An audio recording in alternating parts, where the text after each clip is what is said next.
Hello ladies and gentlemen, with Magdalene Kawacho. Selamat Paskah, Tuhan Yesus memberkati. Puji Tuhan, saya ingin bicara mengenai empty tomb, yaitu kubur kosong. There is power in the empty tomb. We are here to celebrate the greatest victory ever won, the most profound transformation ever experienced, and the most astounding transcendence ever achieved. Kita di sini merayakan kemenangan terbesar yang pernah dimenangkan, transformasi yang paling mendalam yang pernah dialami oleh manusia, dan yang teramat penting, yang amat mencengangkan yang pernah dicapai oleh manusia di dunia ini. Sebab dia bukan manusia biasa, tetapi ia manusia ilahi. Fokus kita hari ini adalah dari surat 1 Korintus pasal 15 ayat 54 dan 55. 1 Corinthians 15 verse 54 through 55.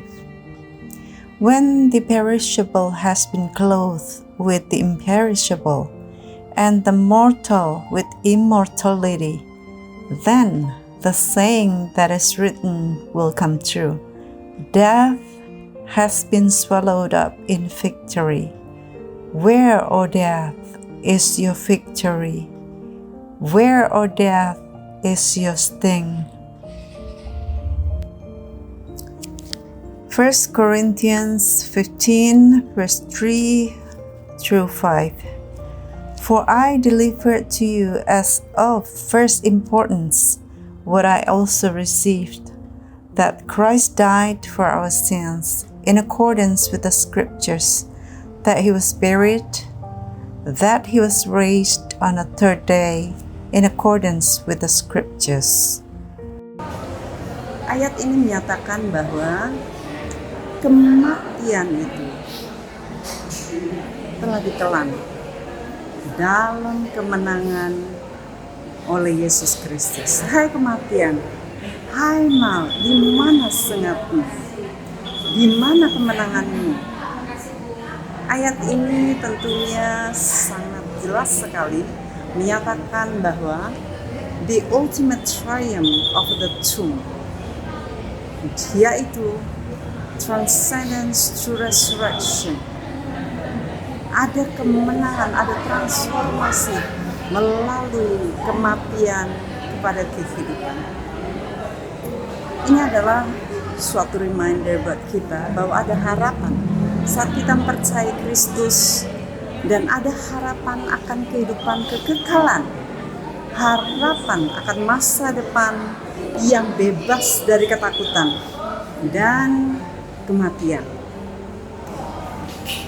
Dalam 1 Korintus 15 ayat 3 sampai yang kelima dikatakan, yes, Kristus mati, yes, semua manusia mati, yes, ada yang bangkit tetapi mati lagi.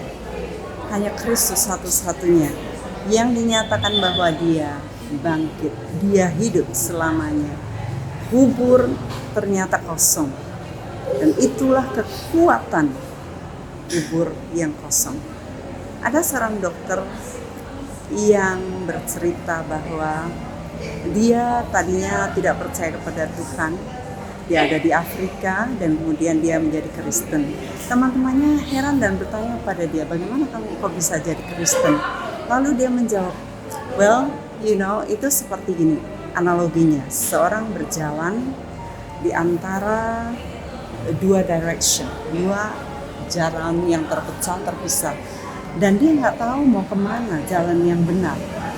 Lalu di sana ada orang yang hidup menunjukkan jalan, tahu jalannya kemana, tetapi satunya adalah hanya orang mati di sana. Kira-kira kamu pilih jalan yang mana? Tentunya yang hidup, yang ada, yang menunjukkan tahu jalannya.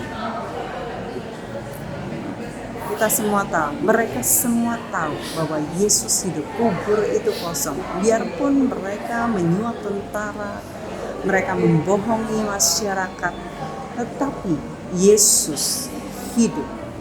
Kemenangan terhadap kubur, yaitu suatu perjanjian dari kuasa Tuhan. Itu merupakan peringatan bagi kita bahwa bahkan kematian itu sendiri tidak bisa mengekang Yesus. Kubur tidak bisa mengekang Yesus. Deklarasi dari His sovereignty over all things, terhadap segalanya, bahkan yang ditakutkan dari musuh manusia, yaitu kematian, Dia mengalahkannya.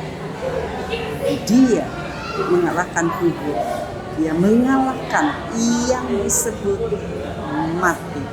Itu sebabnya kubur kosong itu merupakan monumen harapan bagi kita semua manusia yang percaya. Simbol dari janji-janji Bapa kepada kita semua, bahwa kematian bukanlah suatu final say buat kita. Death does not have the final say.